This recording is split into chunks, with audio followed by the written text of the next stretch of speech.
Bonjour. Aujourd'hui, je commence par une question. Que cherche Satan? Paul, il dit que il rôde autour des êtres humains et en particulier les chrétiens. Il rôde parce qu'il cherche à dévorer, c'est-à-dire à détruire le chrétien.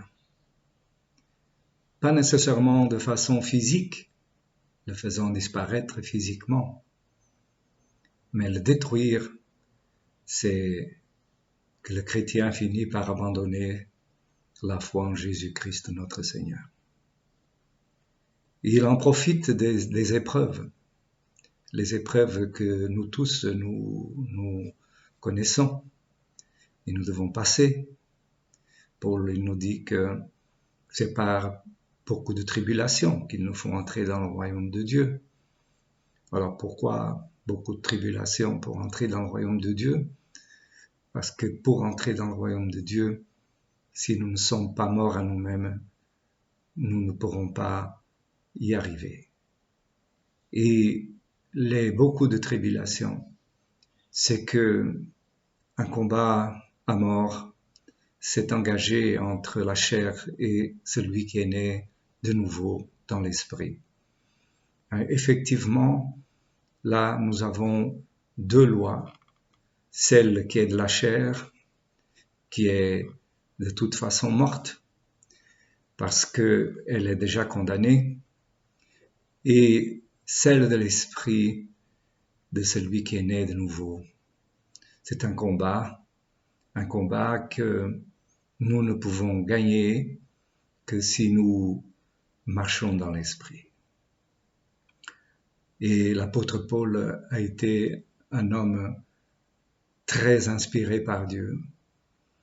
Et il nous inspire si nous lisons la parole de Dieu et nous la laissons parler.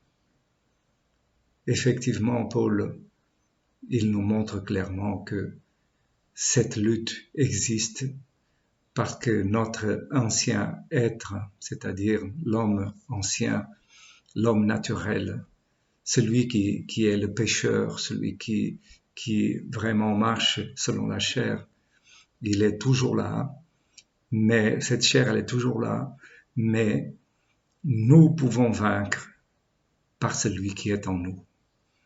Si par la foi nous ne croyons pas que le Seigneur vit en nous, que Dieu vit en nous, alors nous perdrons la bataille.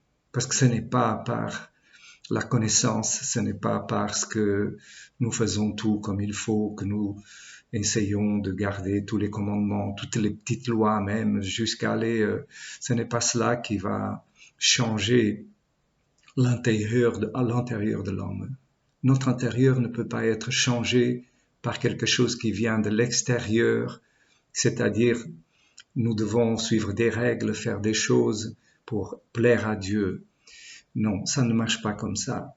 Si Christ n'est pas en nous, si nous ne croyons pas qu'il est en nous, nous perdons la bataille avec certitude. Il faudra un certain temps, mais nous finirons par ne pas être capables de tenir nos engagements. Et quand je dis nos engagements, c'est nos engagements physiques, c'est de l'homme naturel. Alors, quand le Seigneur, il vient habiter en nous, c'est alors que la guerre commence, la véritable guerre, entre Satan et nous-mêmes. Mais effectivement, nous ne sommes pas seuls, bien au contraire. Il veut nous détruire, nous, parce que la promesse est que nous avons la vie éternelle, tandis que lui, il va être condamné et mis à l'écart pour toujours. Donc, vous voyez qu'il se soulève maintenant contre ceux qui vraiment vivent dans l'esprit et se laissent conduire par le roi des rois, le Seigneur des seigneurs, Jésus-Christ.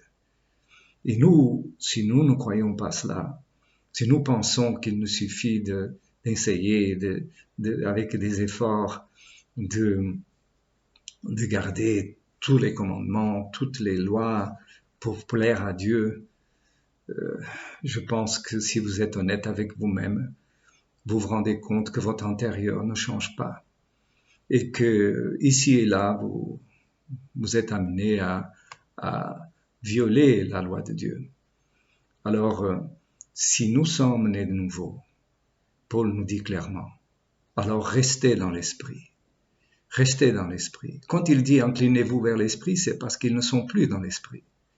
Alors il invite ceux qui normalement sont nés de nouveau, parce que comme il dit, si vous avez l'esprit en vous. Et donc si ce petit si, vous avez l'esprit en vous, cela veut dire que c'est qu'il ne comprend pas comment des gens qui sont nés de nouveau continuent de la même façon comme l'homme naturel en faisant des péchés de toutes sortes, comme c'était le cas des Corinthiens. Et Paul avait beaucoup d'amour pour les Corinthiens. Il les considérait comme des enfants. Et au moment où il a écrit certaines lettres, il a dit, même maintenant, je ne peux pas vous parler comme à des gens vraiment spirituels, puisque vous êtes toujours dans la chair. Il ne voulait pas les condamner. Mais le temps a fait que nous savons ce qui est arrivé d'ailleurs à la plupart des églises d'Asie. Parce que voilà, il ne suffit pas de dire qu'on croit au Seigneur, qu'on va faire tout pour lui plaire. Cela marchera un certain temps et ne transforme pas l'intérieur de l'homme. L'Esprit de Dieu est venu habiter en nous pour que vraiment nous puissions être transformés à l'image même de Jésus-Christ maintenant. Ce n'est pas dans le futur. Maintenant, Dieu vous donne une vie. Et cette vie, en envoyant son Fils pour mourir à notre place, c'est pour nous donner une occasion de changer, c'est-à-dire de sortir du péché et nous attacher à Christ, le seul qui peut nous conduire à bon port. Personne ne peut nous conduire à bon port, sinon l'Esprit de Dieu qui est en nous. C'est Christ lui-même, on pourrait dire, c'est Dieu lui-même, dit par l'Esprit de Dieu. Si vous ne discernez pas cet esprit qui est en vous, que vous pensez qu'il est juste là pour donner une orientation de la compréhension des Écritures, ce qui est vrai aussi, mais si vous ne croyez pas qu'il a la puissance pour nous transformer de l'intérieur et que les épreuves qui sont là devant nous, pour les tribulations, elles vont nous aider à faire mourir l'homme ancien complètement. Vous voyez, c'est quelque chose qui est vraiment clair dans la parole de Dieu. C'est par beaucoup de tribulations qu'il vous faut entrer dans le royaume de Dieu. Et les tribulations, elles viennent à cause de notre propre faiblesse, elles viennent de la part des autres, elles viennent de la vie en général. Et cela va créer donc tout un système qui fait que nous sommes devant un choix qui est celui de suivre Jésus, capituler définitivement, c'est-à-dire l'homme ancien, il est mort. Lorsque vous avez accepté Jésus et que vous êtes baptisé, il est censé être mort. Mais est-il vraiment mort? C'est ça la question qui se pose. Alors sachez une chose, Satan, il rôde pour dévorer, pour détruire celui qui vraiment craint le Seigneur. Les autres sont déjà dans sa main. Tous les autres, même s'ils se disent chrétiens, ils sont déjà dans sa main parce qu'ils marchent dans le péché. Et cela, c'est pas possible. Christ est en nous. Et il ne va pas nous laisser dans le même état qu'auparavant. Ça, je pense que c'est compréhensible pour tout le monde. Et c'est aussi compréhensible pour tout le monde que nous ne savons pas faire cela par nos propres forces. Et c'est pour cela que le Seigneur nous dit qu'il est avec nous et en lui nous pouvons tout. Vous voyez, je peux tout par celui qui me fortifie. Vous voyez, c'est pas moi qui est capable, c'est celui qui me fortifie, qui me rend capable. Ça, c'est la puissance de Dieu, ça, c'est la nouvelle naissance dans l'esprit. Si nous n'avons pas connu cela, nous resterons des êtres humains complètement charnels. Et c'était le cas d'ailleurs d'une bonne partie, en tout cas, des Corinthiens. Alors, qu'est-ce qui se passe aujourd'hui dans le christianisme? Eh bien, vous ne saurez pas presque faire la différence entre un païen et un chrétien. Ils font exactement les mêmes choses. Exactement les mêmes choses. Pour une grande partie, hein, je ne dis pas qu'il n'y a pas des vrais. Les vrais sont toujours là, au milieu de tous ces faux chrétiens et tous les païens qui marchent dans la chair. Nous sommes maintenant vraiment les enfants du Seigneur, les enfants de Dieu, pour que nous soyons à son image. Vous savez, si vous ne saisissez pas ça, alors posez-vous la question si vraiment vous êtes né de nouveau. Je ne vous dis pas ça pour vous mettre dans le doute. Vous-même, vous connaissez votre vie. Vous lisez la Bible et vous voyez si votre vie correspond à ce que la Bible a promis. La parole de Dieu nous a promis que le Christ, il était parti, mais qu'il reviendrait et qu'il nous envoyait le Consolateur, qu'en réalité, c'est le Saint-Esprit qui animait Jésus. C'est l'Esprit de Dieu lui-même qui animait Jésus quand il était sur terre. Et parce qu'il a vraiment donné toute sa vie au Père, il a pu vaincre toutes les tribulations, toutes les difficultés qui se sont présentées devant lui. Alors vous comprenez que nous pouvons y arriver parce que Dieu a voulu vivre en nous. Vous voyez, si vous n'avez pas la foi en ça, vous n'y arriverez pas, moi non plus d'ailleurs. Personne n'y arrivera. Mais vous voyez, Abraham, c'est par la foi. Il a cru, il est parti. Il ne savait pas où il allait. Il a fait confiance au Seigneur et il a marché par la foi. Si vous ne croyez pas que le Seigneur est en vous, si vous ne le discernez pas en vous, si vous n'avez pas cette foi en lui, vous pouvez faire tout ce que vous voulez, vous ne changerez pas votre intérieur et vous ne pouvez pas dire vraiment que vous avez l'Esprit de Dieu et que vous êtes guidé par l'Esprit de Dieu. Parce que des religions, il y en a beaucoup. Il y a les religions chrétiennes déjà, plusieurs. Il y a plusieurs églises avec plusieurs... Mais vous savez, Christ est un. Comme disait Paul, est-ce que Christ est divisé? Qui est Paul? Qui est Pierre? Qui est Céphas? C'est Christ. On ne devrait pas parler de nom d'église. Le chef de l'église, la seule, l'unique, c'est Jésus-Christ. Et les pasteurs, ils doivent se faire tout petits, et envoyer les gens vers Christ. Et pas du tout prendre la place de Christ. Vous savez, Jésus, il a dit à Pierre qu'il fallait qu'il puisse paître les brebis. Vous savez ce que c'est, paître les brebis? C'est les prendre et les amener dans les vers pâturages. Vers les vers pâturages. Ce n'est pas pour manger de la nourriture insipide. Ce n'est pas pour les gonfler de connaissances. Le vrai pâturage se retrouve en Christ Jésus, notre Seigneur. Il entre en nous. Alors nous savons ce que c'est la nourriture céleste. Le vrai pâturage, c'est vraiment d'envoyer les brebis dans les vrais pâturages. Et vous savez, la nourriture, Jésus il a dit que vraiment son corps était véritablement une nourriture. Et je ne parle pas seulement ici de la Pâque ou la Sainte Seine comme beaucoup préfèrent parler.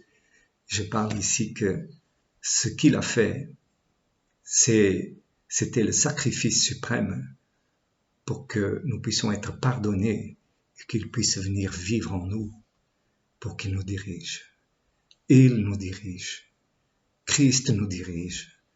Et le pasteur devait être vraiment, vous savez, tout petit. Mais maintenant, les gens le prennent les hommes. Maudit l'homme qui croit en l'homme. Maudit l'homme qui vraiment cherche la gloire des hommes, comme disait Jésus. Vous cherchez la gloire des uns des autres. Mais moi, je cherche la gloire de mon Père. Et nous devons chercher la gloire de Christ. Christ, Christ. Alors soyez tout petits, tout petits.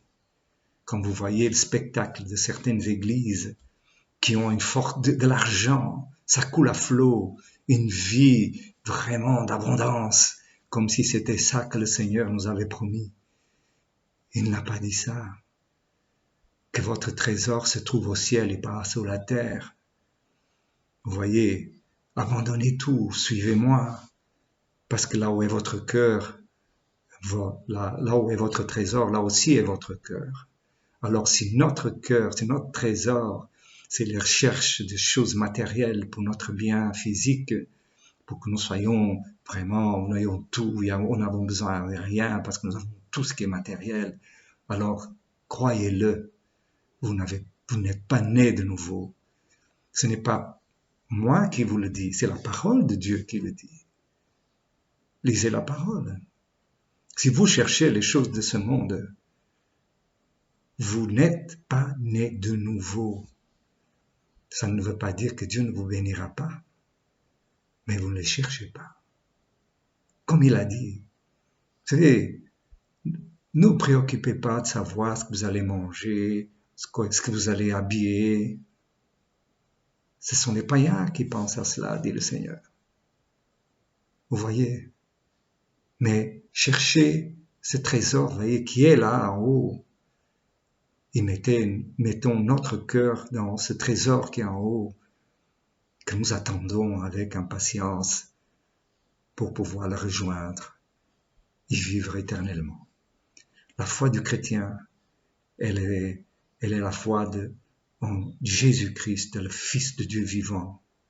Et nous croyons qu'il habite en nous aujourd'hui et que nous voulons le laisser faire à travers nous ce qu'il a toujours fait quand il était sur terre. Ça ne veut pas dire que vous allez faire des miracles et tout cela, parce que tout cela existe.